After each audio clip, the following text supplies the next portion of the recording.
Hey Space Watchers, and welcome back. It is Friday afternoon. We are here at the ILA Air Show in Berlin, and I welcome you to our next Space Café 33 minutes with today Dr. Claudia Schnugg. And we will talk about art, science and space.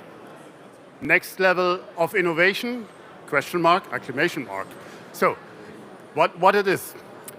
To just introduce Claudia here, which I'm very, very proud to that we were able to convince her to be with us here on stage. Claudia is an independent curator and a scholar in the field of art-science collaboration. And what that means in detail, we will talk about. The idea is to guide you today from art to science. And then in our next talk, we will go the other way, from science to art. But let's start with an opener, with an easy question that all of us engineers have in our heart. Why art for the space sector? An easy one to open. An easy one to open with, of course. So what I'm interested in is that art and science meet, or art and technology meet. Mm-hmm. So when art meets the space sector, it provides a lot of opportunities for the space sector to discuss their own objectives, goals, ideas. And there is, thinking about research, you have a lot of different levels of interaction. So you interact with art on a personal level, on a organizational level, or from the discipline. So you can tackle a lot of different questions in the space sector, and you can think outside of this bubble to understand what would others, like other communities, think about the issues that you are concerned with in this specific sector. But it also enriches your perspective, and it helps to bring or to connect to other resources and ideas, to different kind of knowledge, but also to make what the space sector does experienceable to someone else. I mean, we in the space sector, we love our engineering, we love our bubble, but we know that for an exploration to other celestial bodies, for settlements over there, we need a community, not just out of engineers. So we need artists, we need people that show or represent the spectrum that we have on Earth. So that includes, and I'm very inclusive, artists as well, as you can see. But let's take one step back. You've wrote a book, what is pretty cool on its own, but it's a book on art-science collaboration. Maybe you can provide your key messages from your research, from your book, and I see that you have it here as well. So you asked me it's to bring out for sale. So yes. Here it is, and that's the book. It's called Creating Art-Science Collaboration.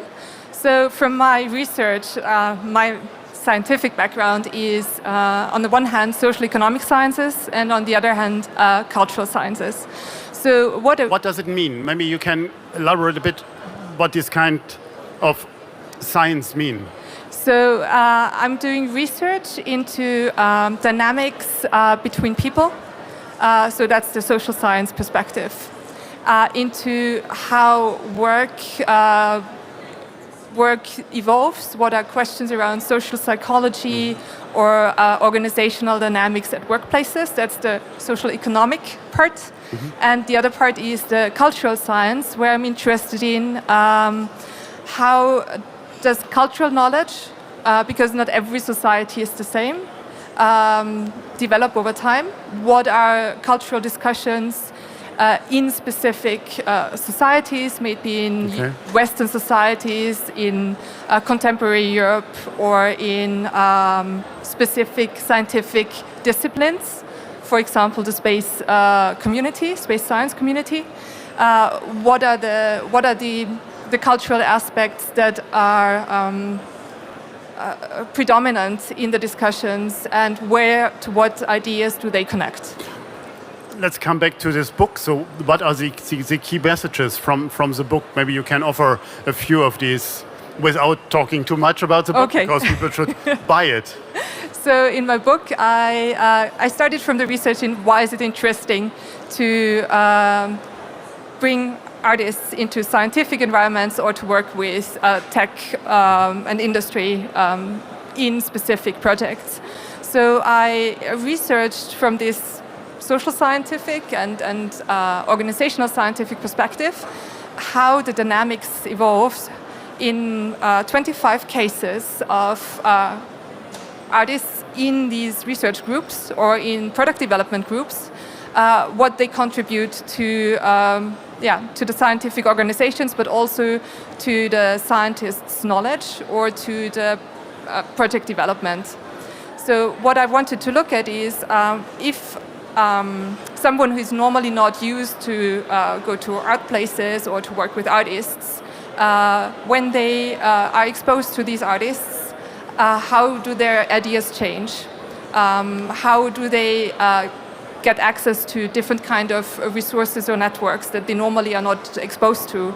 How do they maybe also understand their own scientific jargon differently? Because if you are in a certain scientific environment, you start to speak a certain language, and specific words have a meaning to you. But if you talk to someone from outside your discipline, this might change, and they might not understand. Welcome to our world. So artists are really good in providing a mirror and to show or to start this kind of reflective practice of what do I actually think that I know, and how do I know it. I see.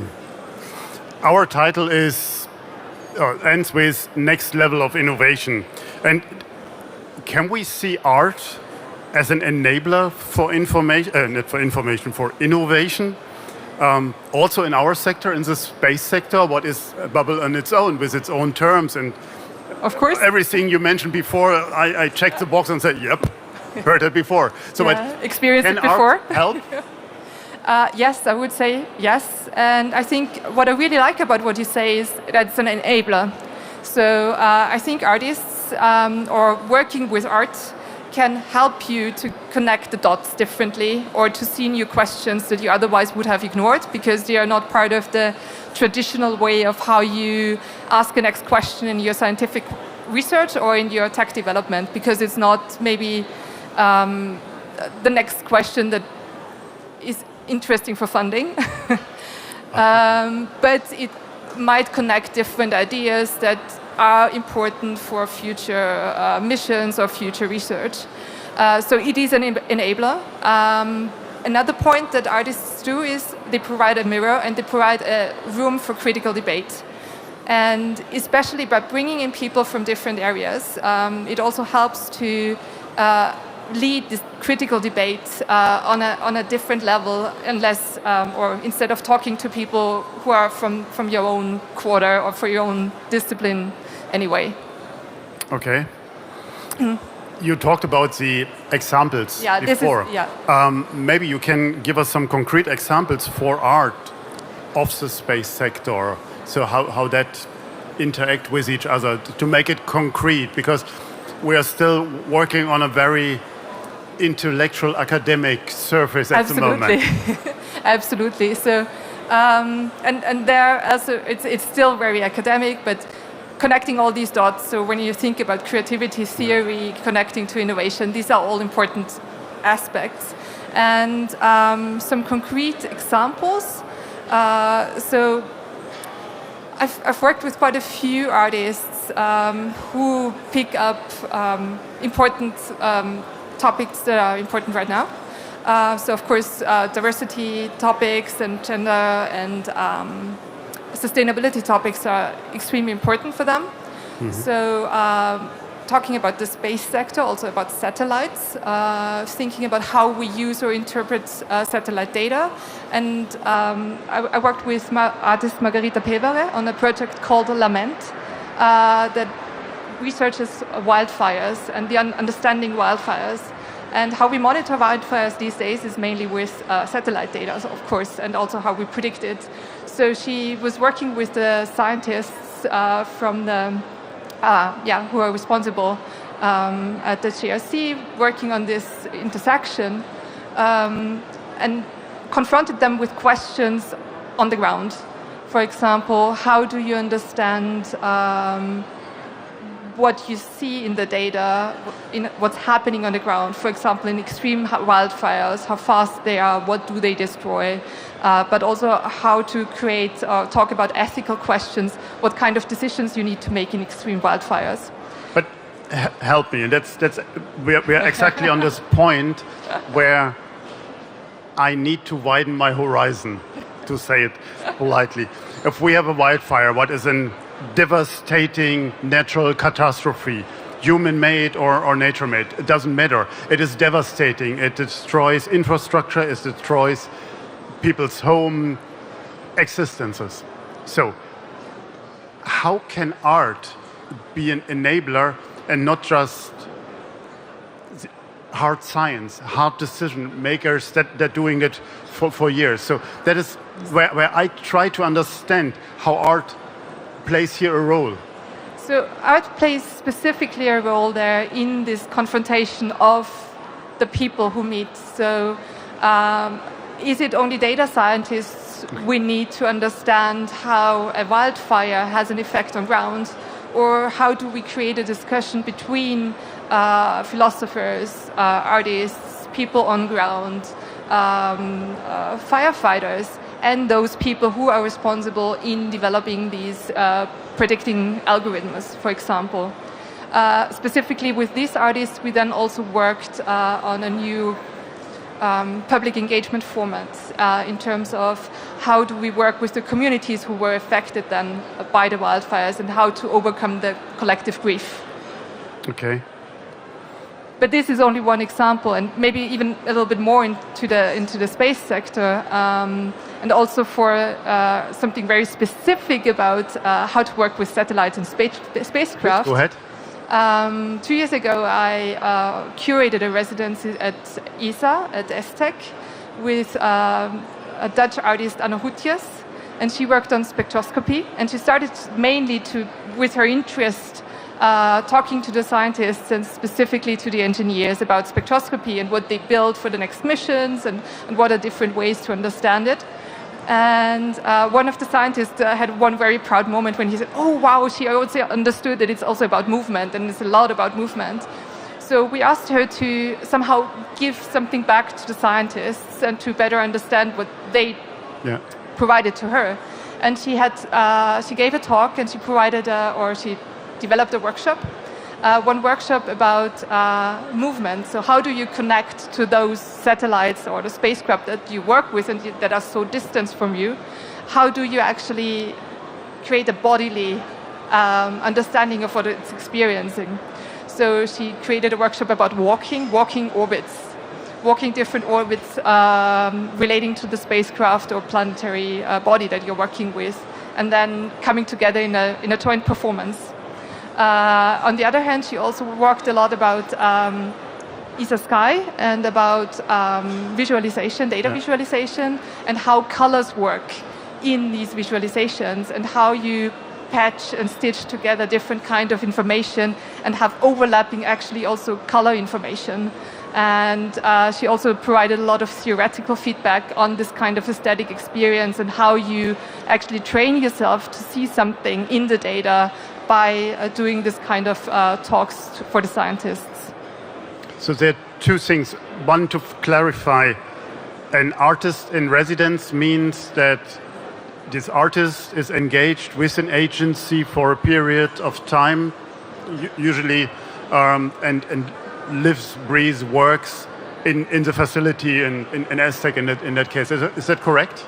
Yes, that's correct. Okay. So, of course, we've got different opportunities to create art-science collaboration. So we can have long-term projects, some projects or some friendships develop and go on over years. But a residency is a more convenient format if you think like a visiting researcher or visiting scientist. So you have a certain period where you work together, where you have maybe half a year or a year where you work together, and in this time frame of a year you have maybe the artist with the scientist for the whole time, or for sections of a month or a few weeks, and then there is remote work, and then there is again the visit. Okay. The second thing you mentioned were the patches. we all know the patches for the missions, and they are I call them the unofficial currency of this sector. So artists are also in this creation process of the patches. It's not just marketing departments and engineers putting them together, right? So, sorry, it was so loud, I did not understand the full question. Patches. You talked about the patches, and I said the patches are the unofficial currency of the industry. So are there scientists also working to create these kind of patches for the missions, or is that something what I misinterpreted? Scientists or artists? Scientists on the not scientists, artists. Sorry, my bad. Artists in that. We are live, so that doesn't matter. We don't cut it out. No, but artists, of course. So artists are working on some of the scientific questions with the scientists. So it's on very different levels. So sometimes artists come in with a bigger research question, with an artistic research question for their own research. Sometimes artists are specifically engaged to work with missions on contributing either this creative space, this collaborative space, this kind of free space for exploration and debate that you always think you have when you do science, but still this is very limited. Sometimes also artists contribute, of course, in artwork. Obviously, yeah. Okay. No, let's have an open question. Do we have, as a sector, an open conversation about the topic, art and science, in the space sector today, or is it still something what happens in the institutions but not in the corporates, for instance? Oh, I think it's becoming more and more, or at least it's growing. Okay. So there's quite a few artists and cultural researchers who started initiatives. So I think you also interviewed Nahum with the Cosmica Institute. Absolutely. So there's also this idea of the cultural science and different kind of cultural insights to connect to the space sector. But also, for example, Daniela De Pauli's work with the SETI Institute also created a bigger conversation with the space sector and many, many different kind of audiences. And I think it's also growing in the sense of more and more organizations are interested in collaborating with artists because they see what's possible. And as I said, so it's not about promising the innovation or the final solution, but creating new ideas or also narrowing down other ideas to something that's relevant. As we had seen over the last 2 days here, a number of politicians coming along, looking into the sector, giving their words of appreciation. It's now time for you to request something. What is it what you would request from the wider space sector, including institutions or commercial companies, to be open for art, to be inclusive, or to get art include that? So I think residencies are a good start. Okay. Official residencies, because for now we have very often the issue that artists bring the money so that they are from cultural sector, so that they are allowed to interact. I think there is a lot of potential, and especially if you also ground it in the organizational structure, there is a lot of potential to also have a bigger impact in the organization and for the mission, the science, or the tech, but also in the discussion with a broader audience. For what I also think is for smaller organizations, for example, who do not want to have an artist in residence, it's just starting with going to exhibitions and being open for this debate with other communities is very important because artists can be very activist. Artists can be very activist about sustainability. We've seen that in the past 60 years. But on the other hand, artists also some kind of tap into the zeitgeist in terms of what's important for society and what are issues that the society is concerned with.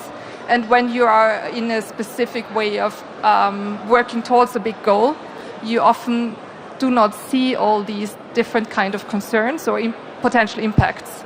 So I think it's important to really step outside and start this discussion. It's great that we hosted for this talk here at the DLR booth, so I'm quite sure you all listened to that. Can you give us in the last few minutes that we have a few examples of art in space in that time? So what is really flown? What is there? What is real? Wow, there's been quite a few artworks to the ISS. Okay.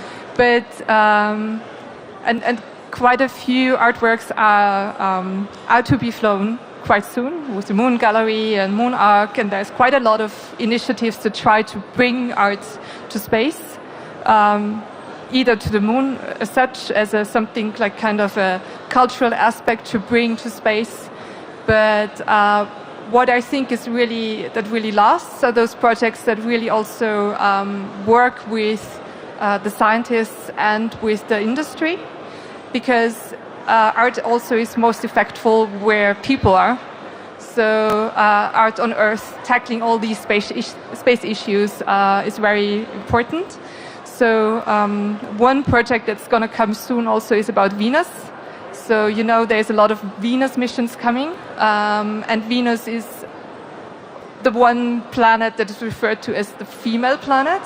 So we have a lot of artists interested in taking up these issues about diversity, about gender, how diversity, but also cultural diversity is dealt with in also planetary science, and thinking about space missions. What does it mean to think about Venus also in a more cultural context? Because as a planet, it is one of the most important planets or references throughout cultural histories. When people think about the morning star, the evening star, or navigational systems. If you will look around here at the exhibition, I'm quite sure you will see not so many examples that you would call as art or space art. Maybe I'm wrong, but I guess so. It's a very technical one.